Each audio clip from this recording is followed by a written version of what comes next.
And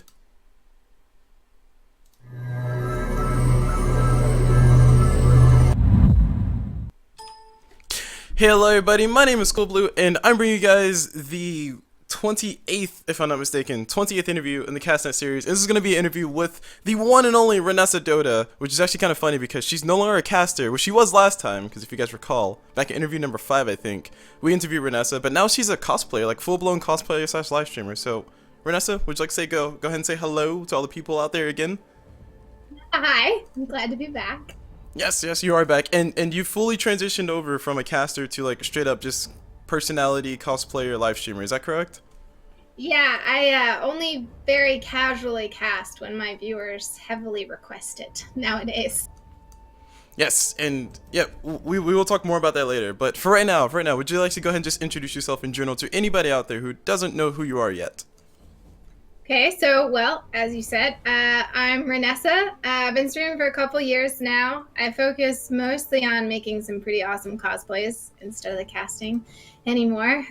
But in general, just play a lot of Dota, rage a little bit, normal stuff. All right. And could you go ahead and let us know a little bit about yourself in real life? Just no specific details, just like generic things like I study this, I work in this area, things like that. So I am a biochemistry PhD student. So that's kind of my full-time thing. And then I play video games in the evening when the science does not call. Let's see, what else do I do? I think Dota pretty much sucked up all my time. So it's basically school and video games right now. Okay, nice. All right. So moving on to the next question, how did you get your caster name of Reinessa? And actually, we've asked that question before. We know this story, something about princesses in Spanish, but go ahead and tell us the story in Toby's voice, if possible. I don't think I can come through on that one. Okay, just as a refresher, go ahead and tell us the story about how you got your caster name, or how you got your general internet handle, and how you've progressed since you started. Let's do it like that. So when I decided to start streaming, I realized I had to pick a name and stick with it. And my previous names I was using were like Vindictive and Massacre and all this other stuff. And I wanted a really girly name because I was sick of people asking if I was a little boy. So I thought of the girliest things I could, but I don't like the really obvious things like, Princess Kitty Lover 101. I wanted, like girly, but sophisticated. So Reina is queen in Spanish, and then the end of princess is the S part, and then you add an A on the end because truly girly names end in A, so that's Reinessa. No, and that's how you end up with Reinessa. And as far as how things have been going for you, you are well known within the community, or well known enough. Let's put it that way, because I'm not sure the extent of your popularity just yet. But we'll talk about that. That's why we're doing this interview, because I just want to see how you've transitioned from where you started to where you are now. So, in general, how have things gone for you? How have you grown since you started? Well, the past year has really been the most of the growth. So I went to TI4 and I cosplayed, and I was, the standard pleb. Nobody knew who I was. I hadn't been streaming for several months because I didn't have good internet at home. And I met Zyori. And then BTS did, their summit events, which are private, and they were working with, is it GGA, the sketchy people? No. G2A, there we go. Yeah, G2A is fine. Yeah, they were working with G2A, and G2A wanted booth babes for the event, and BTS was like, no, we don't want to deal with booth babes. So Zyori said, okay, I know some cosplayers, that's a nice compromise. So I was flown out to the summit for the weekend to cosplay, and it's a closed, like private, close event. So I met, all of the talent and all of the players, and I had started grad school and kind of lost my Dota passion because I was just like, oh my gosh, these people are all amazing. I'll never get to be one of them. I'll never have the time or anything to get there. But then being at this event and like meeting all of these people and getting to see what they're like in real life, the good and the bad with that one, kind of reignited everything. And on top of that, I met someone who I started dating a few months later. Aww. And it became really, really important to me to become Reinessa and not become the girlfriend. So I did not want to be known as this player's girlfriend. I wanted to be known as Reinessa, who happens to be dating this player. So I hardcore threw myself into my stream. That's when I gave up casting, started streaming every single day instead of a couple times a week. I super got into the cosplays. And then I went to MLG Columbus. And Funnick didn't want to do an interview. So they look at me, the only person there in cosplay, and they're like, we need an interview segment. Do you want to do it?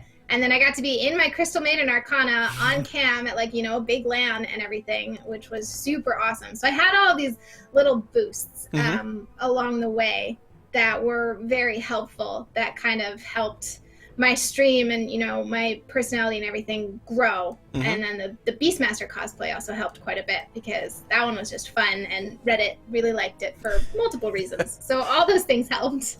Nice. All right. And there's going to be a few things we're going to talk about. So like I said, there is a previous interview with you. I am going to go over some questions that are going to be redundant from that interview. But once we get past these next two questions, I'm going to start asking questions more geared towards cosplaying and live streaming and being a person in the community in general, okay? Sounds good.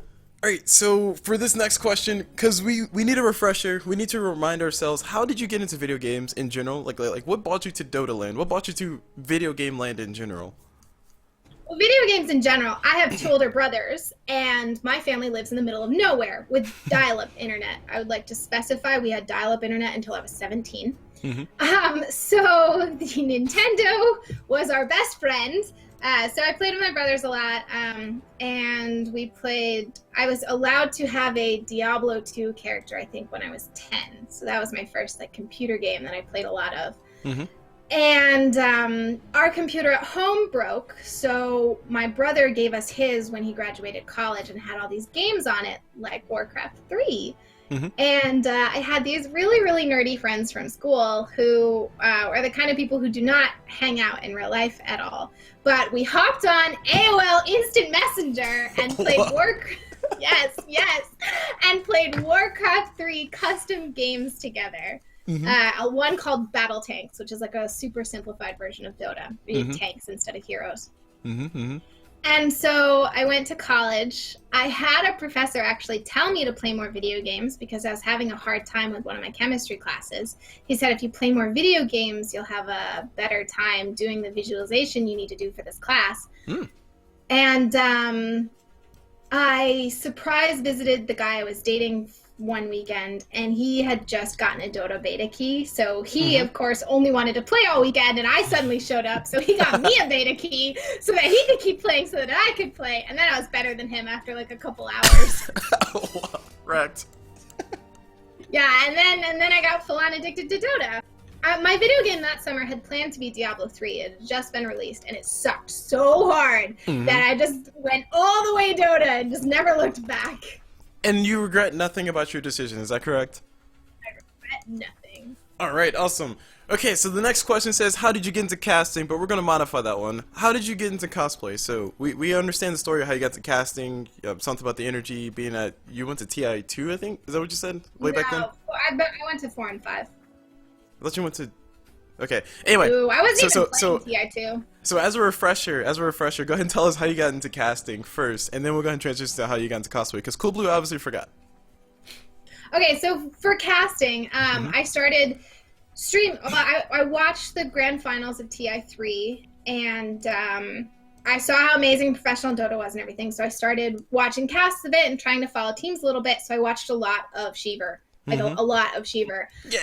And I thought that I want to stream. I want to know what these people's lives are like. I want to understand them. So, you know, I'll cast. Like, I really love following these games. It'll get me more involved, and it'll connect me with other people who are just as obsessed as I am. So I started casting that way. And then I went to TI4, and I was kind of so overwhelmed by the greatness of everybody that that's when I kind of gave up on casting.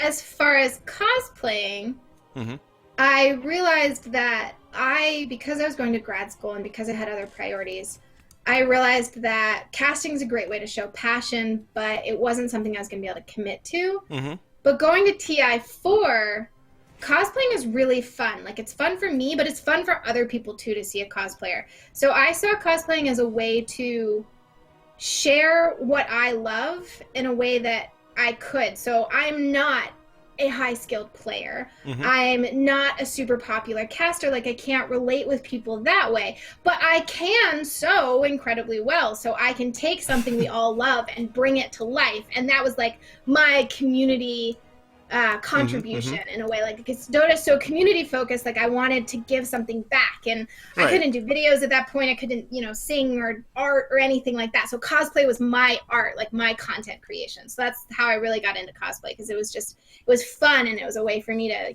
participate in the community. Nice. Okay. So just as a summary, so you start off with the casting thing. You start off in general being a fan of Dota, and if I'm not mistaken, you said you hated Navi. Is that correct?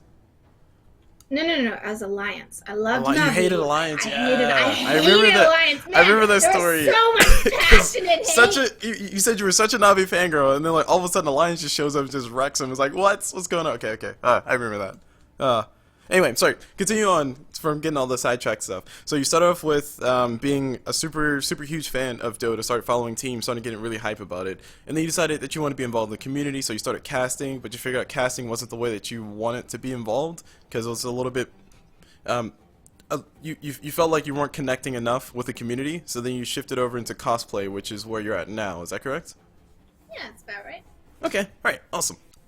Okay, so speaking on cosplay, because there's a lot of things that can be said about cosplay, Rick. We're probably going to stick on this topic for like 40 minutes or so. So, as somebody who doesn't know how to cosplay, me that is, as somebody who doesn't know how to cosplay at all, what exactly is it that goes into cosplaying? Because my perception of cosplay is like go to Party City, buy a vampire outfit, and like stitch on a little fancy thing, make a high collar, and call myself Invoker. I'm pretty sure that's wrong. But, from your perspective, as somebody who actually does it, what is actually involved in being a cosplayer? Well, what you described, I'm pretty sure is right, actually. So, cosplay to me is just about communicating your passion. So, some people cannot sew at all. Some people, like myself, can't make armor to save their lives. People, that's not a skill that everybody has or has been trained with, but what's universal about what I call real cosplayers is passion for it. So if you don't know how to do any of that, but you go to Party City and you buy a green robe and a fake beard and a little green Chinese hat and get a big Reaper scythe and decide to be Necrolite, that's still cosplaying. Like, that's taking what you're passionate about and what you want to do and doing it in a way that you're capable of. So it doesn't matter how technically skillful you are. It matters the thought that you put into it. Even if you pay someone else to make the costume, like you don't have any time, and you hire someone to make it for you, I mean, you're spending a lot of money, and then you're going to wear this costume to an event, to share with people. So even though you didn't make it, you're still doing it to, to connect with the community and to contribute, and because you're really passionate. So it's really just about your motivations behind it, not how, technically skillful you are. All right, and speaking of motivations, that's going to take us into our first controversial topic. So, there's a ton of different arguments that people can make about people who do cosplays in general, from one community to another, especially when it comes to video games, because designers in video games tend to design things in a very uncomfortable fashion, but we're not talking about that yet. Motivation being a factor. Do you feel that some people look at you as a cosplayer and think that you're doing this for attention as opposed to just doing it for passion? And if so, what is your general response to that? A lot of people initially called me out looking for attention. One way in which I'm fortunate but seemed misfortunate at the time is that when I streamed in cosplays, they weren't massively popular. It was kind of just a cool thing to do for my, regular viewers. So I didn't have the, like Sonya the Evil had 2,000 viewers on her Lena stream. And she had been like a well-known streamer before that, but that was huge for her. And, she got a lot of negative attention for that. So I didn't have that level of negative attention early on. But the other thing is that when I make my cosplays, I'm very, very careful with them. I could drop necklines and raise hems and everything and still be faithful to the character. And I try them on over and over again and fuss with them so that they're still feminine and attractive and faithful to the character, but they they walk the line very closely. And that is something that I became known for is, and I'll see it on Reddit comments when I post a new cosplay, is they'll say, oh, it's a Reinessa cosplay. like they're so tasteful. You know, people say that they're tasteful. So I think the general opinion is not that. For there are people who say that. Even recently, there are still people who say that, despite the work I've put in over the last year. But I think, as far as my image goes, I have less of an issue with that as other. The thing is other people who are straight up cosplayers don't have that issue because they usually have a very small following. You check their Twitter, they've got a couple hundred followers, they have a low stream. It's kind of the like big names who cosplay occasionally who get the attention comments. Right. So I'm in like a unique place because I am a partnered streamer and I do stream a lot, but I also cosplay. So like I kind of walk both sides of that, but I think I get less of that negative attention than other people potentially do.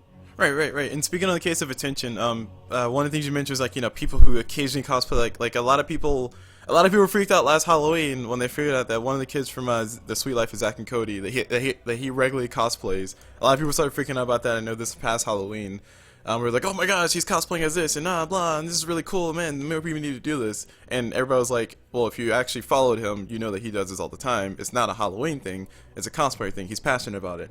So that comment you made was kind of perfect when you say, you know, a lot of people do it, like even if you're really famous, you do it every once in a while, you get a lot of attention. But from your perspective, would you consider yourself in the category of still a little bit smaller, where you can have your following and, like you said, walk that line where you can be a streamer and a cosplayer as opposed to having to focus so much on cosplaying? Like is that where you're considering yourself now, or do you consider yourself more of a I don't know, the big time cosplayer? I don't know how you word that. I don't consider myself a big time cosplayer. I don't go to cons. I only go to a couple lands a year. I made a lot of cosplays last year. I know that's going to slow down this year as I'm making harder ones, so I can't turn them out as fast. I would still consider myself a streamer first. I just cosplay every opportunity I get, and the opportunities aren't as frequent, partially because I don't make them. The other thing is that I pretty much only cosplay Dota. I've done a couple other ones for fun because they're easy, but it's much more of a Dota community aspect than it is a general cosplayer aspect, I think. Okay. All right. So we're going to go ahead and jump into the quick response section because that's apparently next. So do you know how the quick response section works? Yes, I believe so. It's the first thing that comes well, to my head, right? Hold on. Look, Reinessa, the rules have changed since last time we did this interview. Now, keep in mind, the rules have changed. The quick response has gotten a lot more complicated than before. So are you sure you want the rules, or do you need a refresher? All right, give me the rules. Just cover all our bases. All right, you ready? It's a lot of information coming in. I'm ready. All right, so you need to respond as quickly as you possibly can. All right, there it is. You good? Are you good? Everything good? I'm good. I got this. Okay, are you sure you got rule number 1? Rule number 1. Respond quickly. That's it. Okay, you ready? Yes. Are you sure? You didn't respond quickly. You don't. Guys. Go. Right. You didn't say it with a questioning voice. I just thought you were going, okay, sure. Fail first test. Interview over. Canceling all. All right. So who's your favorite hero? Abaddon. Favorite skin? What? That's a league word. Sorry, like I said, the questions are not geared towards. Crystal Man and Arcana. All right. Favorite team? Digital Chaos. Favorite caster? Favorite commentator? Oh God, Draskell. Favorite event besides TI? The Summit. Oh, okay. Besides the Summit. Actually, no. Okay, whatever. Summit counts. Favorite book? It's called City of Glass. That's part of the City of Bones section, isn't it? Yes, it is. Okay. All right. Favorite color? Green. Favorite number? No. No? I don't have one. 0. You can go with 0. Okay. And your favorite cosplay so far? Beastmaster. Your most complicated cosplay?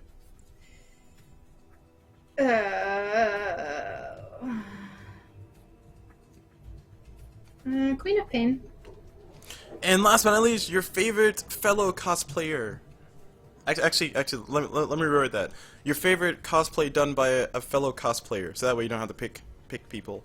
Okay, favorite cosplay. Rehab Naked did Elder Titan. Oh, who and did? It was amazing. Rehab Naked. Oh, nice. Okay, Elder Titan.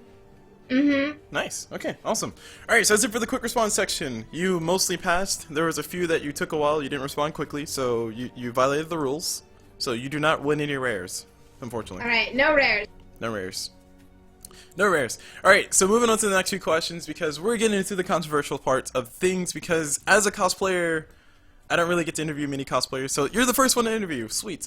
But as a cosplayer, when you're at an event, I know for different things like Comic-Cons and different cons all over the place for different regions or different games and stuff, or even sometimes game shows, sometimes you have to have somebody there who's kind of watching your back the whole entire time because there are creepy people out there. So have you ever had any horrible run-ins with creepy people? And if so, would you be comfortable telling us a story of one that kind of creeped you out? That you kind of got over but still kind of bothers you? Yeah, sure. So, I have two, one at each TI. Mm-hmm. But the first one was just really, really big drunk guys, so that's not anything special. The one at the most recent TI, this really nice guy, he was too scared to talk to me. Mm-hmm. When I was wearing my scary cosplays. So when I was in Crystal Maiden or Marana or Wisp, he would talk to me. He would stand next to me and not say anything and just stare for about half an hour. Then he would eventually talk to me. But when I was Beastmaster and Pudge and one other one, he would tweet at me. He would stare at me still, but he'd never come talk to me. And then he'd tweet at me and say, "You looked too scary. I couldn't come say hi." Oh, wow. And this was like every single day, like every single day. And he gave me like a Nature's Prophet plushie thing, like one of the like big stuffed ones. And it was bizarre, you know, because I don't think I'm particularly scary to approach. Like, I understand I rage a decent amount on stream, but I still smile a lot, okay? I'm not scary. So it was very strange, and it's really weird to have someone stare at you and not come talk to, like, some people will look for a few minutes or they'll take a picture of you from a distance, and that's a little weird, but I understand they want a picture, they think it's cool, but they don't want to come talk to you, they don't want a picture with you. That's fine. Like, it's like taking a picture of artwork that, or like a building that you saw. Like, I understand that. But to have someone stare at you, just stand and stare at you. And then at one point, I had been walking around and talking for forever, and I was leaving. I walked up to the VIP section, which is this like walkway that's above the main floor, so you can see down to the main floor. And he had an employee shout up at me, hey, you, get back down here. This guy wants a picture or whatever. And I was just like, excuse me? I'm not working here. Like, this is a service. This isn't something I'm obligated. I was so angry at that woman. It was so rude. I couldn't believe, and she was a Valve employee. I could not believe how rude she was being. I was so mad. And I was just like, no, absolutely not. And then I just kept walking away. But yeah, so that was kind of the whole interaction, was just, so to anybody listening, please do not just come say hi. If you stare at me, I might bite your head off. If you come say hi, I'll smile. Yes, but if you stare at her and tweet her at the same time, then she will really bite your head off. And tell stories about you. Because she's nice. Right, Reinessa? Yes. Yep. JK. Smile. Alright, and you said there was two stories, so there's a second one. So this story, you said was drunk guy, I'm assuming it ended... There were these two drunk, like 200-pound, over 6 feet tall guys who were just leering, and it was weird, and they kept like making these comments, and I don't even know why they were there. They clearly did not care about Dota at all. They weren't watching the games. I don't really remember it. I was just my TI4 one weird experience, but that wasn't a big deal. Okay, all right, and just in general, do you think people in the Dota community as cosplayers, do you think they have different type of standards that people expect them to fit? Like, of course, if you're at an event, you're in cosplay, people say, "Oh, awesome costume," or "Oh, you dress up as an awesome Pudge. Let me take a picture with you." You gotta take pictures with them. But do you ever feel a moment where people feel that you are absolutely obligated, like the lady that you just spoke about, where they think that it's your job to go take pictures with them, as opposed to you're doing this on your free will? Like, do you feel that that's an overarching thing in the community as a whole? Or was it just a few isolated situations? It was just that woman. Every single other person I have ever interacted with is do you mind? Can I have a moment? Do you have time? Sorry to stop you. Thank you so much. Every other person except that woman, who is very well known. Everybody knows who she is. That's like all the players and people know who she is. And they're like, she's so nice. She's so helpful. And I was just like, no, she is out of line. Like, absolutely not. Everybody except for her is incredibly polite and respectful and wonderful. Okay. Except for her. All right, so just that one isolated situation that caused very, very, very upset feelings. So let's go ahead and move on to the next few parts. So we already discussed what kind of gets put into making a cosplay. I think I've watched a few of your streams where you actually made a cosplay live on stream. And one question I want to ask is, like, investment-wise, do you ever invest, like, do you ever scout out, like, I want to invest this much money on a cosplay, or I want to invest this much time in a cosplay, or does it just kind of happen, like, be a natural thing? I definitely think about the cheapest way to do a cosplay first. Usually get an idea or concept art in my head 6 months to a year before I do the cosplay. And I think about it for a really, really long time before I sit down and make it. But I don't ever have a budget or anything like that because I want it to be good. So I'm just going to keep working on it until it is. And since this is my hobby, like, I don't go out and do things. My hobby doesn't normally is playing Dota, which is a free game. I don't think about that. You know, I think of, like, I'm spending for my entertainment, so it's the cosplay I'm making. The only times there's time constraints on it is when I said, you know, for a follow goal, I'd do this cosplay, and I haven't started it yet, and I need to get my ass moving. That's the only time there's a time issue.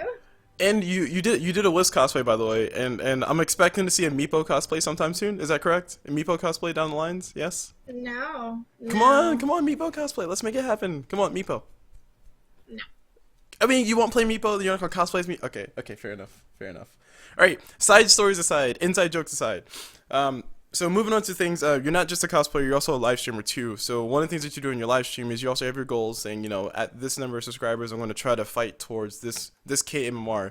So that tells me that you're not only a cosplayer, or not only somebody who's passionate about the game, but also somebody who is way better than me at Dota. So from the perspective of somebody who plays a lot of pubs, from the perspective of somebody who plays a lot of ranked games, and publicly puts himself out there as, this is me playing Dota, have you ever gotten any negative response or negative backlash from you as a player? And then we're going to take the perspective from you as a female in the Dota community, because, well, that's just a question I'm going to ask. Sorry. So, from the perspective of a player, do you ever face any negative backlash trying to climb the ladder and, you know, having good days and bad days? I think my stream is generally pretty supportive, despite how much they complain about me spamming heroes. Because when I'm trying to climb, I pick the same hero over and over again. It's just better for climbing. That's how everybody does it. People in general are pretty supportive. When I am lower MMR, people backseat significantly. Like, there was a clear difference from when I was 3.3, when people come in and check my little MMR bot and I'm 3,300. The assholeness is maximum. But when I reset my bot to 3.7 or 4K, people shut up. Because they know that if you have reached that MMR, you're much better than average and you actually know how to play the game. So there's a significant difference. That little tiny number that people tell you not to worry about matters a lot as a female streamer. Like, it matters a lot. And like I said, I'm trying to keep the female streamer and the gamer part separate for now, because I want to focus more on the gamer part. Because people who live stream, they complain about all the time, people backseating. It's a common complaint. People commonly do it. I do it every once in a while whenever I go to your streams, like, hey, you should buy this. And then you're like, okay, cool, Blue, shut up, leave me alone. and then I kind of sit back. You haven't played for 3 months. I'm not listening to you. I played Shadow Shaman and I won my last game, thank you. But that aside, so the amount of backseating that comes through from you playing the game, is that one thing that you find generally annoying, or is it just like it kind of comes with the territory, or is it? No, it's annoying. It's impolite, it's obnoxious, and I don't want to deal with it. I used to not be quite so offended, except now Theban coaches me, okay? So he is a mid 7K player, captaining a team. He's been at every single TI. He knows what he's doing. So when people try and tell me that I'm building wrong or doing something wrong, it's not questioning me, it's questioning him. And it's showing how idiotic they are, so I feel the need to inform them of how idiotic they're being. So backseating bothers me a lot more when it's a hero that he has worked with me on. When I'm playing a hero I don't play that often, like, I ask for feedback, and there's some people I ignore because I know they're 1K. And there's some people I listen to because I know there's better. And there's some people, like, I take their opinion into consideration because I don't know what I'm doing either. So it does depend. But when I'm playing a ranked game, I don't like any kind of backseating because they don't know what I'm going through at the moment. They don't understand what's happening with my fingers or my mouse. They don't see that I'm looking at the mini. Like, you can't tell how many things I'm keeping in my head at once because I'm not saying them, and they're not in the game and they're not watching constantly. So it's really aggravating to have someone backseat when you're trying really, really hard in a ranked game, because it's just like, you know, them questioning every single thing you're doing. And it's just like, no, you don't have the right to question me right now. That's unacceptable. Correct. And just to put that statement into perspective, so what you're saying is that, you know, with specifically with heroes that you've played, with heroes that you've went through the paces of going to the person who's coaching you, or the person that you're working with to get better at playing Dota, specifically things that you guys discuss, you know, like why you should go for Moonshot or OD as opposed to going for a Sheepstick, things like that. People are questioning those things where you've discussed and talked about the numbers, went over the factors. You've already done the calculations, and you've learned that by virtue of these calculations, what I'm doing is right. And then you have 10 people out of the 70 people who are watching telling you, no, you're wrong, no, you're wrong, no, you're wrong. That's the annoying part you're talking about. Just like put that statement in perspective. Is that correct? Yes, exactly. Okay. All right, cool. I just had to make sure I put that in proper perspective so that way nobody got offended. So there you go, guys. There's perspective for you. There's context. All right. And now we're going to move into the world of you as a female person, because you are, last I checked, not a guy. And the gamer community kind of freaks out a little bit when there was a girl involved, or a grill, as we like to call you, every once in a while. So from your perspective as a female who does live streaming, who plays a game that a lot of people, well, a lot of people actually like, what has been your take, specifically from the perspective of somebody who plays the game as opposed to casting or cosplaying? So just like, you know, you sitting on Twitch with your little screen showing your game, and people on your chat just kind of going wild. Like what's been your experience so far? Well, again, I think I experienced this differently than other women. Like I was talking about with the cosplays, because I've been very, very careful about it. So, I have done a lot of things. Like I said, I used to watch Shiva a lot, and I did a lot of things to grow my channel and model it like hers is. So I prioritize quality over quantity. So I care a lot less about the numbers and care a lot more about what the chat is like. So I think that my experience is not as bad as other people's, but I also think that's because I don't allow it to be so. But in general, especially now that I've managed to get up to 4K, I'm going to love to see all of the "who boosted you" comments. People make very sexist comments all the time, which I usually just think is funny because I get to troll them. If I use my mic in game, I tend to lose quite a bit more if it's not a really easy game. Sometimes even if it is an easy game, people will give up because they hear that I am a woman. So I actually climb much better. I changed my name to something not girly, and I never use my mic anymore, and I started winning a lot more. Because when someone hears a woman, they don't focus on the game anymore. They either assume I'm terrible, or they spend so much time hitting on me that we can't win. You know, and now that you said that, I mean, yeah, I can see that happening. I mean, of course, you've actually experienced it, so obviously it's happening. But from my perspective of somebody who likes to think better of the community and think that we can, I always think that we can improve as a community. But from my perspective of somebody who thinks that everybody kind of behaves, so to speak, I was kind of in the illusion that doesn't happen all the time. But from what you're saying that happens pretty much all the time. Like as soon as you say something, the first comment you get is, "Oh my gosh, girl," or "Are you just a 4-year-old boy?" Is that correct? Something like that? Yes.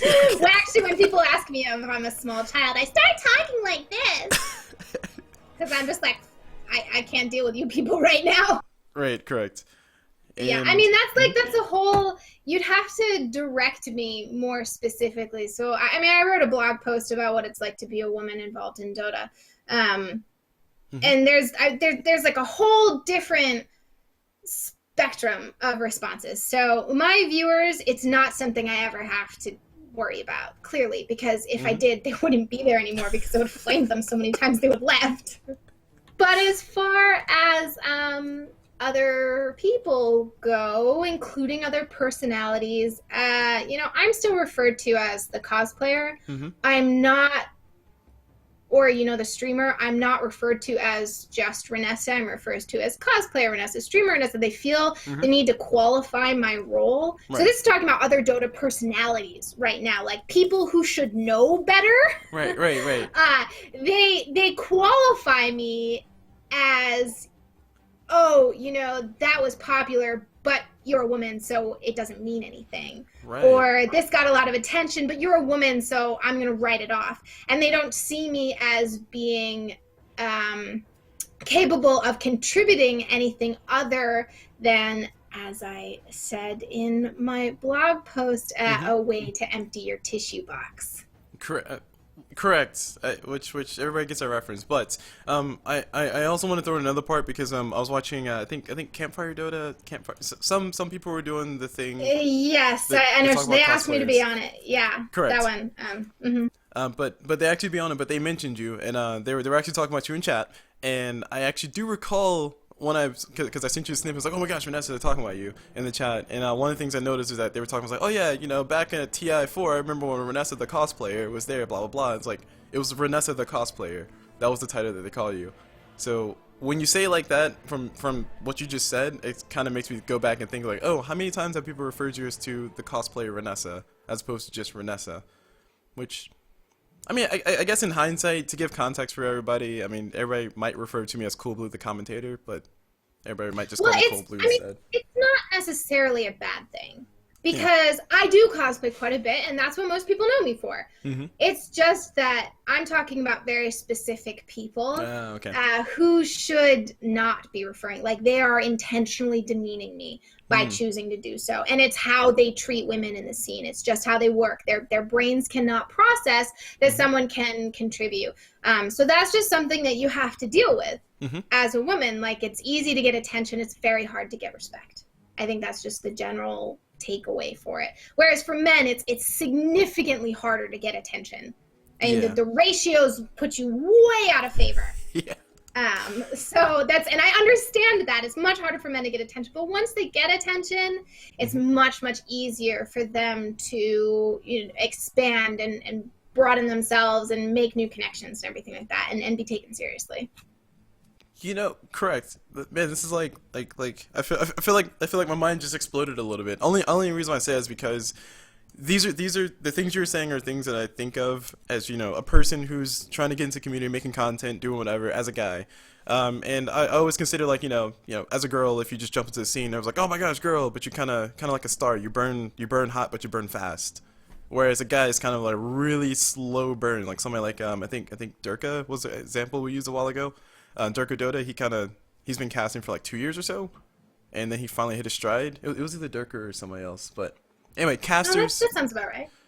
Casters might take a while depending on your gender, and that's really a really common pattern, because if we talk about Shiver, she was commentating for like 6 months before she finally got the big games, so to speak. And then you go to somebody like Llama, which I actually had an interview with recently, which you guys go check out after this one, of course. Hashtag self-plug. Which Llama, she said she'd been commentating for like 6 months, and then she finally got hit her big stride with BTS. But by the grace of gods, the commentator gods, not that actually fit perfectly too. But anyway, long story short, a common pattern is that female commentators seem to hit the stride a lot faster, which it's actually kind of scary, because there's a pattern for that. Would you agree with that, or do you think I'm just kind of theorizing the wrong thing here? Well, I think don't have too much data to go on there. Shiver actually worked for a remarkably long time, and she wasn't necessarily casting, but as an admin, yeah. Yeah, she was doing a lot of other things before she got into casting. Llama did hit it pretty quickly. However, nowadays there's so many more games. All you need is one shot. So she got her one shot and she's good to go. But there are several casters who have casted for BTS and joined Dota and got their shot and nothing happened. Like Llama, partially, yes, because she's a woman. The Reddit hate threads are excessive. But she devotes a lot more time to it than a lot of the other casters are. Like, she really has the option to think about it full time. So I do think that her debut was splashier because she's a woman. But I also think that since there's so many opportunities to cast right now, you can get the chance faster. A lot of people just blow it really easily. There's something to be said about slow growth because it means you don't suck by the time people start watching you. Correct. And one thing Llama actually brought up in her interview, which I'll spoil, sorry guys, but one thing she brought up in her interview was like, from her perspective, it's not a thing of, I was a girl, I got into the commentating scene. It was more like, she talked about how she got to where she got, and her thing was that she ended up sending out messages, like she essentially spammed out to as many people as to gods and BTS, and just basically trying her hardest to get herself out there. Like, she worked really hard for that, like for like at least 2 weeks or so, and she finally got a response, and then said, hey, yeah, sure, let's go ahead and commentate for BTS, we'll see how it works, because she lived like right down the street or something like that. So she actually tried really hard. There's a lot of effort put into her getting there. But everybody else, like me, from my perspective, before the interview, kind of looked at it as like, oh, girl, commentator. She's been commentating for 6 months. She's the new Shiver, whatever. I don't care. I'm not jealous. Cool Blue's not jealous. Only been cast for 3 years. So I will say, from my perspective, hashtag salt was there, sure. But after hearing her story, after talking with her, after being able to sit down and think about it, like, yeah, she actually did do her work. Sure, she hit her stride faster, but she brought up the point of you don't get to choose when you become famous. And I've been tracking with that one for quite a while. Been chewing on that one for a little bit, because I think what you're saying is, as a girl, you kind of hit your stride faster, so you don't really get to choose if you get to stay there for a while and build your chops and become famous. You just kind of get tossed into the scene because that's what seems to happen. Yeah, you have to navigate it incredibly carefully, because you will rise more quickly, which means you have less fans, which means that when the general public starts to see you and you haven't had time to develop yourself, a lot of things can go wrong. So you really need to work very, very carefully. So that's what I was saying about cosplaying, is that I kind of had slow growth, which was really beneficial to me, because if I had had a few thousand people watching my stream with one of my cosplays, it would have been overwhelming. It would have just been bad press, and it would have been impossible to grow my stream the way I wanted to with that kind of huge influx of people. So slow growth is less instantly satisfying, but significantly better for you in the long run. Oh, okay. All right. Well, this got philosophical really fast. All right, so let's move on to some more less depressing topics. Actually, no, we have one more depressing topic to go into. So as a cosplayer, you have to think about what you're going to cosplay next. Have you found yourself yet not knowing what to cosplay next? Because Oh, no. I have a list, a very long list, and I'm never going to be able to do all of them. And I have all these great ideas and drawings. And like I said, I sit on them for a long time. So even though I was making cosplays all last year, every cosplay you make, you get an idea for 3 or 4 more. So there's just this endless exponential exploding of ideas in my head that I have to deal with. Okay. And as far as starting on the Meepo cosplay, I mean, come on, it's coming out soon, right? No. Come on! It's such a cool... You did Wisp, so you can't do Meepo. Fine. I'm doing Ancient Apparition. I think that's conceptual enough. But Meepo... Meepo's been done. I would like to provide something that people haven't had a chance to see yet. So that's why Ancient Apparition is like a really great draw. Because it's something that I get to be incredibly creative with. Like, there's nobody else's work influencing me. And it's something I get to provide that people haven't seen before. So it's more fun for everybody. Okay, I agree with that. I do like the idea of Ancient Apparition better than Meepo, but I just wanted to mention Meepo. For anybody who doesn't know, for context, Reinessa always asks, who should I play today, guys? And if I'm there, I will always say Meepo. I'm sorry, I will. Alright, moving on to the next few things. So what are some of the pros and cons of being a cosplayer? Just I mean, we talked about a few of them, but specifically, what are some pros and cons of being a cosplayer? All right, pro, you get to meet a million people. It is so much fun. It is like this adrenaline rush, high, amazing, insane. Like, lands are significantly better when you're in cosplay. One day of TI4, I was not in cosplay, and it felt very sad and lonely. Because people don't talk to random people. But if you're in cosplay, it's like this huge sign of come introduce yourself, which makes it really, really fun. Plus, I mean, I get to wear rhinestones, and it's Halloween any day I want it to be Halloween, and that's super fun for me. So those are definitely the pros. Cons would be just the stigma, I suppose. Just, the attention whore comments, which, like I said, I don't have to deal with too often.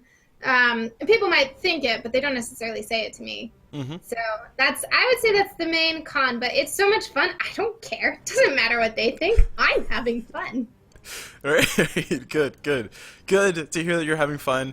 And what's our next question? I don't even know where we are on the list, to be honest with you. Pros and cons. Yeah, okay. Aside from doing cosplay, aside from playing Dota, what do you like to do for fun? Well, I love figure skating, like, so much, but I got a really bad concussion about a year ago, and I still can't exercise. Like, climbing the stairs is borderline bad. So I haven't really been able to skate for quite some time now, which is hard. But I really enjoy figuring out new things to bake. Steven and I both have to be gluten-free, which can make baking really, really challenging. So that's something I've been doing a lot, is figuring out how to make things with weird flours instead of normal flour. And I will read. If I have a book, I will just sit and read and read and read and never stop, ever. Okay, all right. And of course, you said your favorite book was City of Glass, if I'm not mistaken. Is that correct? Have you read through the Song of Ice and Fire series? Is that the series? No, it's the Game of Thrones. No, this is the more... Oh, no, I haven't read Game of Thrones. Okay, I'm officially depressed. Next question. So, you said you like to figure skate. You said you got a concussion. I do remember you live streaming and saying you had a concussion. What happened? Oh, wait. Something about you blacked out. I remember this. Yeah, I just fainted and landed on hard tile floor. And I lost my sense of smell. I could barely taste things. Oh, gosh. So smell's kind of back. Taste is kind of back. Depends on the day. Which is also what makes baking interesting, because I can't tell how my things turn out. So I have to bring it to someone else and say, here, test it. And then somebody takes some food you made and is like, oh my gosh, Reinessa, this is so salty. And they become really salty about it. Oh, man. Wow. Much wow. Okay, so do you have any interesting talents that you would like to tell the internet? That you would be okay with telling the internet? So just interesting talents. Interesting talents. Well, clearly I sew quite well. I can do a really good Stitch voice from like Lilo and Stitch. Okay, and you're gonna prove it to us. Is that correct? I require you to provide me with something to say so that I can do it. I don't know. What will Stitch say? Ohana means family. That statement. Do you remember that quote? Ah, shoot. What was that quote? Shoot. Ohana means family. That one? Alright, we're done. That's enough. Alright, sorry. Because the internet needs to know, my reaction was like me putting my hands over my mouth and kind of giggling like a little schoolgirl. Sorry. That was well done. It threw me off guard. I didn't expect you to do it yet. But okay, it works. That works. We'll move on, because Cold Blue wants to retain his manhood. Alright. Do you have any shout-outs that you would like to make before we end this whole entire thing? I would say, let's see, a really, really big shout out to Llama, because she's been awesome to talk to over both of our frustrations with a lot of the drama that's been happening over the last couple of months. And I would say a huge shout out to Theban, because I think without him, I wouldn't have pushed myself this far, and I wouldn't have the streaming and the cosplaying and everything that I do today. Dota would not be this significant part of my life without him. So that's pretty awesome. Yeah, I would say that's have to be my biggest shout out. Oh, and okay, this is important. This is very important. Uh-oh. A shout out to my goddamn family. Because my mother watches every stream. Oh, wow. She now browses Twitter and Reddit and watches professional games, feeds all the drama, links me videos, and on top of that, my social studies teacher also does, and then she and him talk about it at work. And my aunt asked my mother what was wrong with my eye the other day because I had tweeted, I'll be streaming with glasses tonight until my eye gets better. So my aunt now reads my blog and checks my Twitter. My mom watched Free to Play. She knows all of the names. She knows player transfers. She knows everything except for the game itself. So that would be a shout out to my mother for being crazy. But, you know, nice to I could call on the way home and talk about all the drama with someone, and she knows exactly what I'm talking about. Nice, nice. And that just inspired another question. Sorry, so we were almost done, but you brought up that. So the importance of having your family support you in this whole entire thing, because you're going into the belly of the beast, essentially. So is it extremely important to you to have your family involved in your stuff, or does it make you kind of like, you know, you just want your family kind of just like turn the other eye and let you do your thing?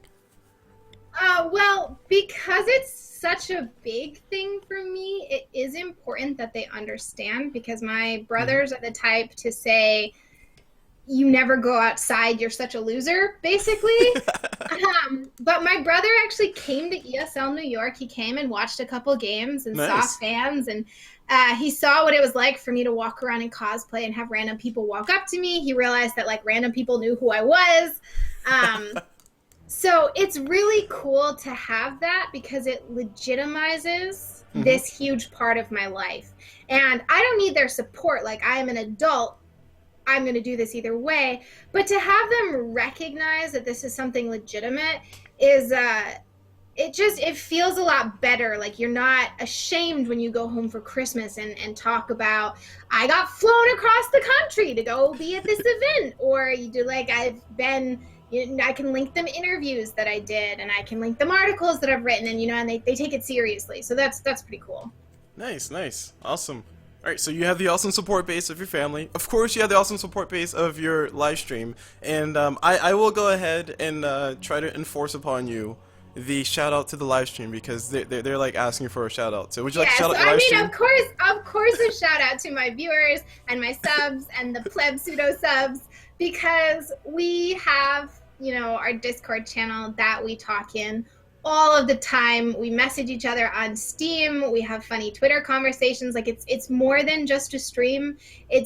I stream a few hours a day, but the aspect of streaming never goes away, because I'm always connected, and it's a really awesome community. And like, very clearly, they're the reason that I have that kind of community access. So that is truly incredible to me. And on top of that, they become a community themselves. So people find new friends and make new stacks, and you know, they're talking about more than just Dota, and we have people to watch games with, and we have people who are just as obsessed as we are. So that's what's really awesome. So I mean, of course, a shout out to that. Streaming would suck without that. Of course, of course. All right, awesome stuff. And of course, would you like to say the final? Actually, oh, we skipped a question. What other games do you play besides Dota? I play Minecraft. I was bullied into playing the Stanley Parable last weekend. And you enjoyed it, right? Yeah, it was a lot of fun. Although I want to murder the announcer, or the announcer back in Dota. The narrator needs to just die. If I ever meet the voice actor in real life, he should run. I mostly play Dota, and occasionally I play Minecraft. Like, we have a sub-server that I'm building Rainbow Road on.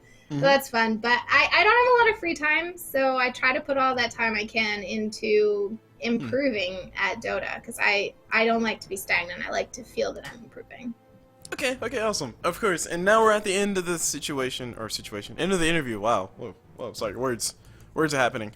So now we're at the end of the interview, so would you like to say your final goodbyes to all the awesome, amazing people out there?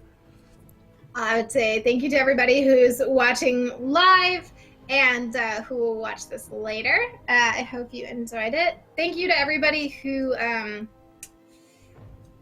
positive reinforcement is an amazing thing. So saying something nice can completely change how someone's day or week or month is going. It can be the most insignificant moment, and it can mean the biggest thing to someone.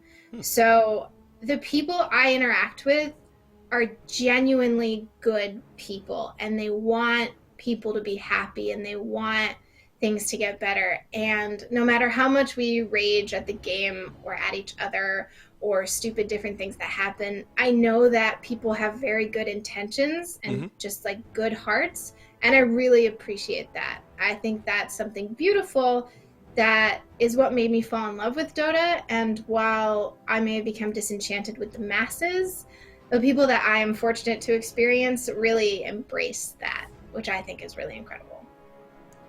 Awesome. Okay, I don't even want to talk after that. I don't want to ruin the moment. It's too late. It's too late. I said the words. I'm sorry. I'm sorry. I'm sorry, internet. I'm sorry, internet. I will make that a separate clip for you, just for you. But yes, beautiful, amazing thing to say at the end of that. Would you like to say goodbye at least, so I can end on a good note? Yes. Thank you for the interview, and thank you for the people who are watching, and thank you for the people who support me. And goodbye everyone, and I'll see you around. Alright, and that's gonna be it for the interview. See, now I can finish with that part because it doesn't sound as heartless. Alright, thank you guys for watching the interview. My name is Cool Blue. We just got done with the interview with Reinessa. I think this is interview number 28 or 29, some one of those numbers, but you'll see the numbers. Go check out the other interviews. Go check out Reinessa at all her links. She has her Twitch. Go sub to her. You'll get like a cool little emote thing. Also check her on YouTube, and she also has a Twitter which she posts when she streams, which I see those, and then I click on them, and then I get distracted and do other things. But at the very least, she posts when she streams, and she posts really funny things too. So go check her out on her media links. Like I said, my name is Cool Blue from Casters Network, bringing you guys this whole entire interview. Be on the lookout for more interviews in the future, and hope you guys enjoyed it. And as always, I will see you guys whenever.